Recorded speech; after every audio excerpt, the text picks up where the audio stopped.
All right, here we are. Don't really see a reason to really show anything on the screen here. Most people know how I approach the two gamers, and specifically with the fact that we have the Steelers and Baltimore back in a two-game slate for like what the third like time. I swear to God, it's like the fourth time. I know they played there, the Christmas days or whatever. I'm just gonna tell you what I did during the last three and what I'm doing today.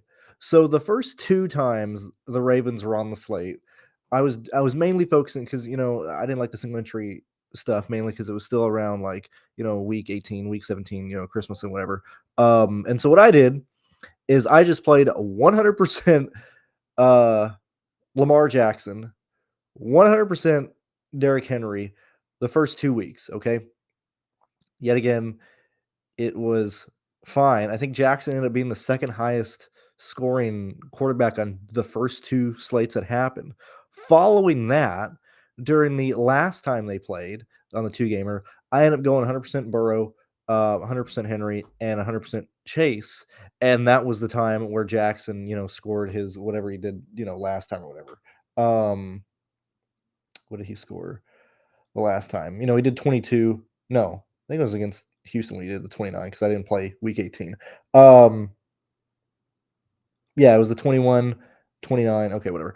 And so entering this slate, entering the wild card weekend, I did not want to do the just the 20 max and stuff. I didn't because typically whenever there's more um, you know, lower entry, multi or lower, you know, entry, what is it, pricing with more, even me, like, you have the 10 today, you have, the 3, the 20, of course, and stuff, the 5. And so typically I kind of stay away because that's when, more of the, better players and or, more of the time, the better lineups are going to be played and stuff. Typically, whenever I'm just playing, like locking in a quarterback and stuff, in 20 maxing and stuff, it's usually because, hey, I think that this guy's going to be the highest scoring guy on the slate. I'm going to try and get all the outcomes that the rest of the field couldn't if they're spreading out their ownership or, whatever with their portfolio and stuff. And so today, I'm just focused on single entry because I think, for the majority of people, you're probably going to have a lot of exposure to Lamar Jackson. You're probably going to have a lot of exposure to Derrick Henry, whether it's together or using one of those, using those as the two outcomes that you see happening. I didn't really see a reason to just go ahead and enter the 20 max stuff today and put like 300 on like entering all the 20 max and stuff today. So I'm just gonna do single entry. And so yet again, I'm not really gonna be showing anything on the screen because I'm just doing one lineup. And I'm assuming anybody watching has already watched other shows or they have their own optimizer or they have SaberSim and whatever. And so I'm just gonna talk through kind of my approach and how I'm looking at the slate. And so first off, with the what are you doing with the Ravens? Okay, I don't really care that the game is in 30-degree weather. Don't really care that we lost Zay Flowers, who the only thing to note of that, we lose from or the Baltimore Ravens lose from not having Zay Flowers on the field is that he was usually his motion man or the motion man before the snap. So like who do they put in that? Question mark. I don't really think that's going to have a huge impact on the slate, but that I think that's more so what Zay Flowers was bringing to that team. Obviously, wide receiver one, but like whatever, right? Also, last week, when he got injured, I didn't play any Zay Flowers. I had all Bateman, and so like got lucky there. Anyway, speaking out loud, the first two are forking the roads, right? Like where I'm at, you don't play the Chargers stacks because I think they're too expensive for their ownership. I think you either play Houston, Pittsburgh, and Baltimore. Okay, so like right off the bat, I would remove Chargers stacks from your portfolio. The only people that I would have any interest in the on the Chargers side would be Dobbins, and then like what's his name? This guy from Star Wars, McClunky, whatever, right?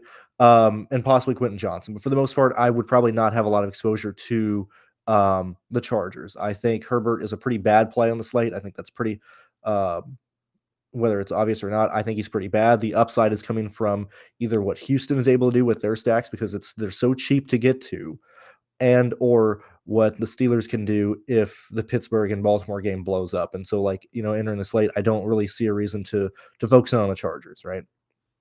That's where I'm at. In terms of quarterback, I think you just go Lamar. I think most times out of not, whether Henry is getting the bulk of the work or the Jackson stacks are working out, I think Lamar Jackson's the guy you prioritize, like clearly. But the fact that we're probably going to see, in the big mini tournaments, which yet again I'm not playing, but we're probably going to see him close to probably 40% owned. I think the field's going to be pretty right on that. That's why, like, if you're trying to get different, CJ Stroud or Wilson would be the way to go there. But yet again, I would not be going that direction. When we look at the running backs and stuff, so yet again, kind of going back to what happens with Jackson. When we look at the offensive line, or when we look at the offense for Baltimore, the fact that we don't have Flowers, okay, is obviously significant. But what is that really doing to the offense? Okay, Wallace did not get any action. Now, yet again, I'm looking at game logs here. I watched the game as well, but like for the most part, we did not see Wallace really do anything with the fact that Flowers was injured in the game that he got injured. Following that, I don't really see Wallace doing anything. I know he's $3,100, but I don't really see him doing much of anything. I don't really see now. Yet again, in me, if you're using like the big tournament, I'm sure if you're throwing down, $2,500 on entry fees, you're gonna have exposure to, to Walker, to Wallace. But I don't really see a reason to do that. At $3,400, Aguilar is probably the fourth or fifth best play on his own team. Okay, him at $3,400, like what is Aguilar really going to do? Like, how is he going to be used in this team? Like, I would find it hard to believe that Aguilar ends up scoring more than 7 points, right? Okay, and so when we get to Bateman, Bateman's at $5,000. Okay, so when we get here, who do you think is going to have more run on Baltimore side with Flowers out? Do we see more Wallace, which we haven't seen? Do we see more Walker, which we haven't seen? Do we like force feed Bateman, which I don't think that's going to happen? We're probably going to see more two tight end sets that we've already seen, that we've already been doing. Yet again, going back on the last like couple slates that Baltimore's been on, I've been playing a absolute shitload of Andrews and Likely on what is it, on these slates. Okay, I only do two like season long fantasy drafts. Because like I don't do best ball or anything. I had one team that had Burrow and Chase, and the other team had Baltimore and both tight ends, and I just ran that the entire year in the season long stuff. So I've actually paid attention to like how Baltimore is using their tight ends, maybe, or I mean, at this point, it doesn't matter. We're in wild card weekend; anybody can get like game log and whatever or pay attention. But the fact, going back to what Wallace is at 31, Aguilar's at 34, Walker's at 3,000. When we look at Isaiah Likely at 32, there's a real likelihood. See what I did there? That Isaiah Likely is probably going to outscore Wallace. He has a real chance, in my opinion, to outscore Aguilar straight up. Okay, so when we're looking at the offensive side of Baltimore, yes, it's unfortunate they're both tight ends, and the 1v1 is going to come into play of what happens with Freiermuth on the Pittsburgh side. But when we look at the offense for Lamar Jackson, who's he throwing to? Okay, I would say the number one target is probably going to be Andrews, Bateman, Likely. Okay, we're in that order, right? And then whatever dump off passes he gives to Henry and whatnot.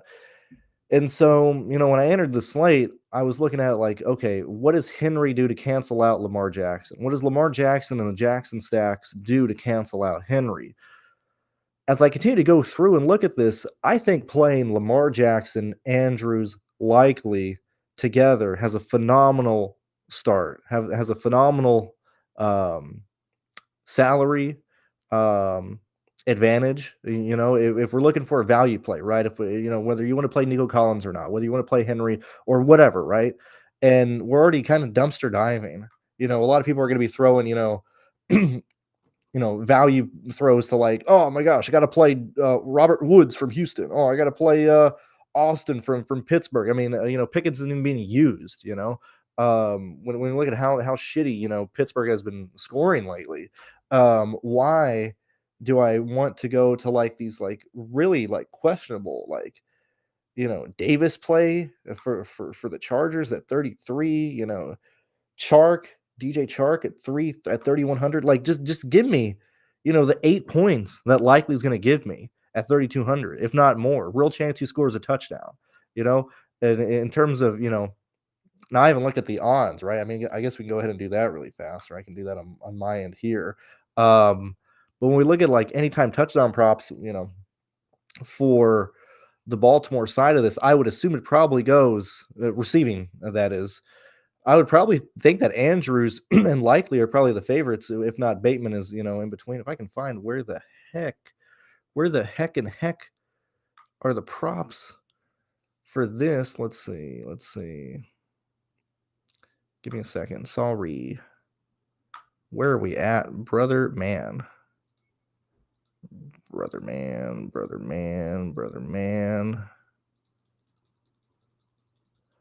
Am I a dummy?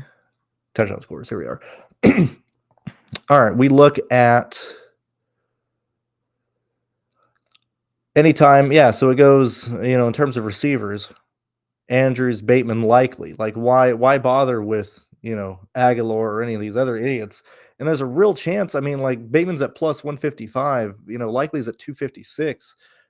I would probably prioritize Likely over Bateman today, especially now. Yes, Bateman is $5,000. He's technically underpriced, but he's going to be super super chalky. Whereas Likely really has a likelihood of coming in.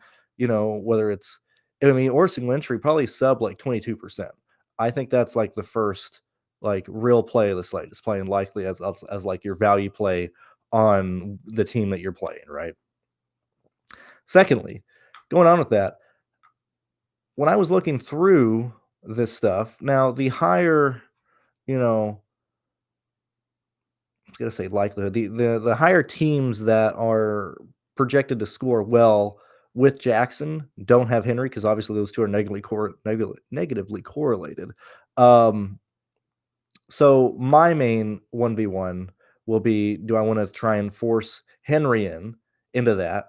Or do I pull, because I have like Tank Dell as the freaking, thumbnail, right?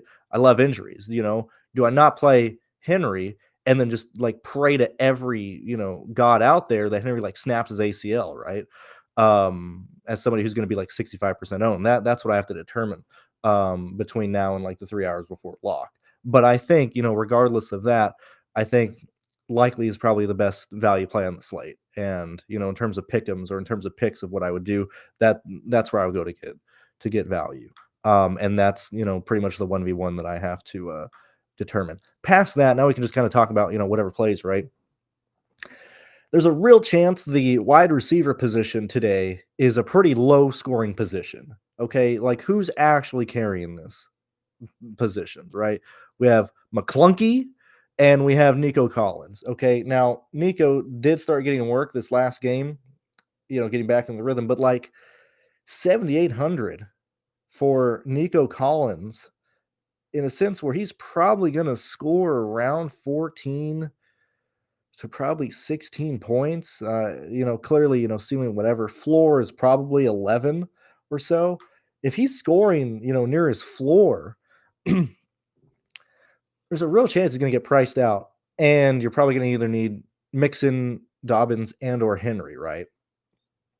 Okay, as we continue to go through this, like I think Nico is probably a guy that I would not be worried about if I don't end up getting to, whether I was doing 20 or single entry, because I feel like Nico makes a lot of sense to fade today or be underweight. If you have to, prioritize where your money's wanting to go, for me personally, it would probably not be to Nico Collins at 78. I think he can probably land closer to what his floor is.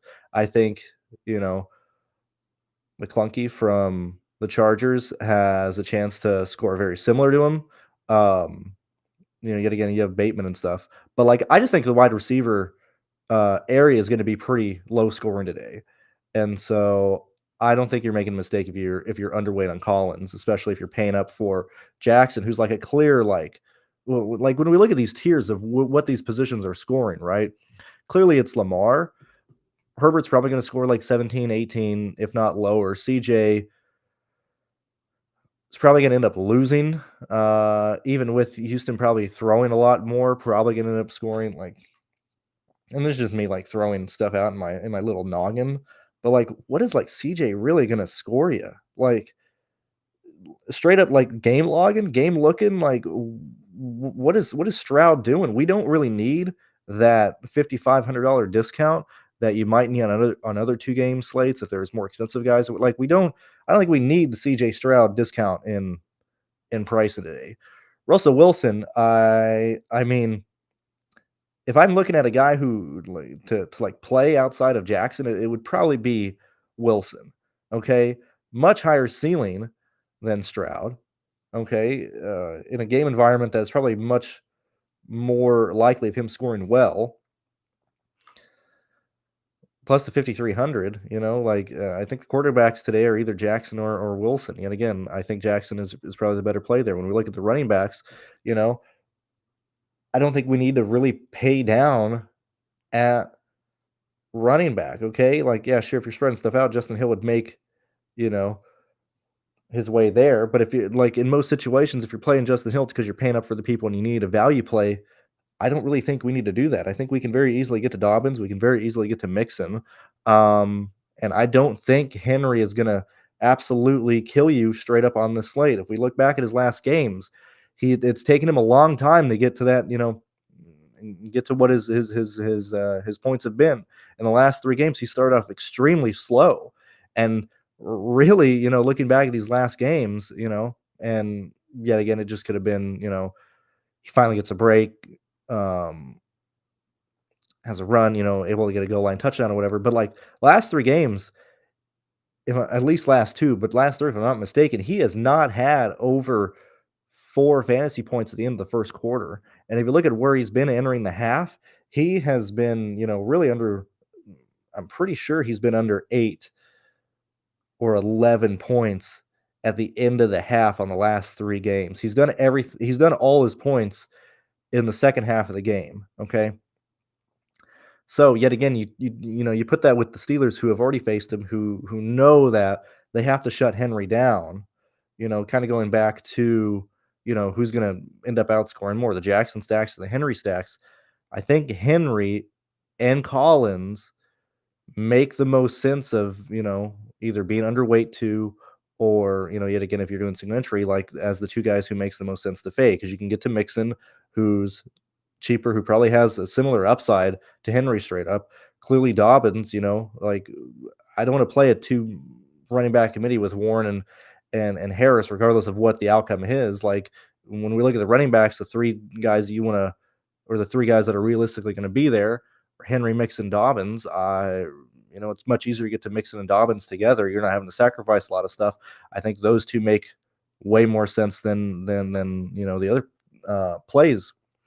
Yet again, the tight end. I know somebody asked me about Schultz in the Discord and stuff. For me, yet again, I like the Likely and Andrews combination a lot. I think they're going to be an absolute necessity on the offense for Baltimore. The main guy that we would have to worry about pricing out or outscoring them is Freiermuth. Freiermuth is probably the second best play in the tight end section. And it's going to sound counter to say this because I love Likely and Andrews, but like I think Freiermuth can probably end up being the highest scorer on the slate. With how bad Pittsburgh has been, with with how poor they've been at like really extending the field. And again, this is just kind of me as somebody who watches but don't really watches. I mean, I just game logging here, like looking at how bad Pickens has been scoring, looking at where Austin has been scoring. I know for a fact Austin has not been getting the super long breakaways. I mean, his longest catches are like 20 yards. A lot of these are coming, under like 15 yard throws. Freiermuth is a guy that is probably going to be used quite a lot today. I would not be shocked to see Freiermuth in this game with like 10 to 11 targets, and realistically probably having 6 to 7 catches because his catches are so close to Wilson.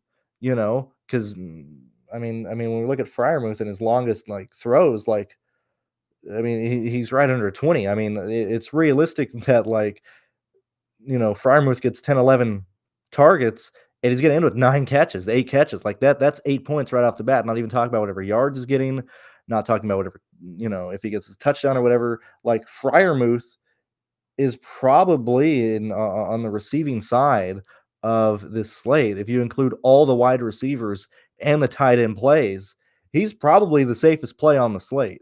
Okay. Yet again, I like the Jackson stack. So, like, I'm probably going to be with Likely and Andrews, but Fryermuth is probably the safest play on the slate. I think he hits his projection, whatever that may be, whether you're using the site that has him for 9, 10. I think he hits that straight up just on targets alone. If he does anything else higher than that, it's going to be 3 yards. Like Fryermuth makes a lot of sense today. So, going back to the Soltz question I had earlier, I would absolutely prioritize Fryermuth if you're playing Henry. If you don't like Likely, I think you play Andrews and Fryermuth and call it a day. I think you play one of or two of Likely, Andrews, and Fryermuth in your lineups. Like that. That's probably where I would go. If Schultz beat me, if Disley beats me, whatever, I think what these 3 tight end guys end up doing is going to dictate a lot of the slate. And I actually really, really like Fryermuth. I just like the stacks I'm getting with Lamar Jackson more, but I think Fryermuth is a fantastic play today. And, kind of similar to, it's probably leaning to me not playing Henry, man, kind of hope Henry blows his ACL out. Man, it'd be nice if someone targets, Fryermuth and blows his knee out. Like those are kind of the outcomes that I'm going to be looking for. Um, but I think Fryermuth is a really, really good play today. Past that, I haven't really even bothered looking at defense at all. I think it's probably going to be Texans for the majority of people, or maybe not. I don't know. Probably Ravens and Texans, but I think Texans is probably where uh, you would probably want to build around with the $2,700 price tag. But I think that's mainly it. I'll go ahead and look at chat and look at any questions and stuff like that. But this is pretty much where I'm at. Also, this is just Saturday. I have no idea who's even playing tomorrow. This is just for Saturday. This is just for the 2-game slate. I have no idea who's even playing tomorrow. So, probably not the show to be asking what the Broncos are going to be doing because I'm like, who's in the playoffs? I'm like, there's no way the Colts missed. Jonathan Taylor was going off like crazy. Like, I have no clue who's even in the playoffs. All right, so don't ask me tomorrow. Don't ask me about tomorrow. Don't ask me. I'm just talking about these 2-game slates, or I'm just talking about the 2 games today. I mean, past that, we really don't have much of anything in terms of questions. I think for the most part, if I was doing 20, I would probably, and yet again, I've done it, the other slates. I have a really, really high risk tolerance anyway. Anybody who watches me play or anybody who looks at my lineup, specifically like NASCAR and stuff, like if there's a way I want to approach it, I'm just going to go all in and try and find the outs in those situations. I think you play Jackson today. And have optimizers or whatever Sims tool you're using or whatever fill out the rest of your thing. I think starting with Jackson is probably the safest thing to do. Salary is not an issue today at all. Yet again, I think Collins is probably a guy that you can afford to be underweight on. The fact that he's probably going to be at 60, if not higher percent ownership, I think he has especially if you're playing Mixon, right? Kind of same argument with Henry and the Baltimore guys. There's a real chance Mixon probably performs better than what he has been doing. I would argue that Mixon is probably due for positive regression with just how absolutely atrocious Mixon has been the last 5 weeks of this season. And if he doesn't do any better, then Mixon and then the Texans have like no chance of winning, right? So I would think that Mixon probably does better than what he's been doing. I think Nico Collins probably scores worse than what he's been doing. And so I think Mixon probably makes a lot of sense on the slate. I think that's gonna do it. I can't really think of anything else. We were here for like 20 odd minutes and whatnot. I got to record just a ton of NASCAR stuff. You'll see that start coming up Monday, and our videos going live, Monday going up to the start of the NASCAR season. But yet again, this is the Saturday wild card preview for the two games that are playing today. Hopefully this helps you. Maybe it doesn't, but these are my thoughts, my opinions, and how I'm approaching the slate. So best of luck. I'll see you guys later.